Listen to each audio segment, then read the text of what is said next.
நண்பர்கள் அனைவருக்கும் வணக்கம். இன்னைக்கு நம்ம அந்த வீடியோல ஆதார் அட்டை உள்ளவர்களுக்கு மிக முக்கிய புதிய அறிவிப்பு ஒன்று வெளியாகிருக்கு. ஸோ அதை பத்தி தான் இப்ப நம்ம பார்க்க போறோம். தமிழ்நாடு மாநிலத்தின் அனைத்து பயனாளிகளுக்கும் ஆதார் ரேஷன் கார்டு இணைக்கும் செயல்முறையை தமிழக அரசு கட்டாயமாக்கியுள்ளது. நீங்கள் தமிழ்நாட்டில் நிரந்தரமாக வசிப்பவராக இருந்து பிடிஎஸ் கடையில் இருந்து ரேஷன் பெறுகிறீர்கள் என்றால் பல்வேறு அரசு திட்டங்களை பெற வேண்டும் என்றால் உங்கள் ஆதார் அட்டையை உங்களுடைய ரேஷன் கார்டுடன் இணைக்க வேண்டும். இல்லையெனில் அரசிடமிருந்து இலவச ரேஷன் பெற முடியாது, வேறு எந்த சேவைகளையும் பெற முடியாது.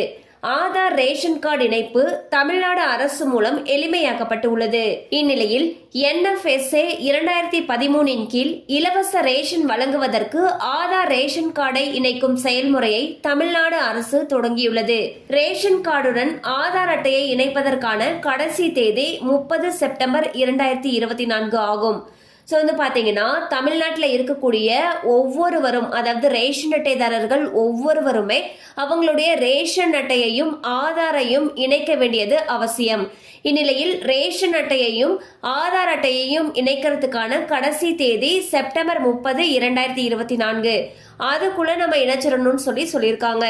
கண்டிப்பா அந்த அப்டேட் உங்களுக்கு பயனுள்ளதா இருந்திருக்கும் நம்புறோம். மேலும் இது போல அப்டேட்ஸ் உங்களை உடனே ரீச் ஆகணும்னு நினைச்சீங்கன்னா நம்ம சேனலோட தொடர்ந்து இணைந்திருங்கள். தேங்க்யூ ஃபார் வாட்சிங்.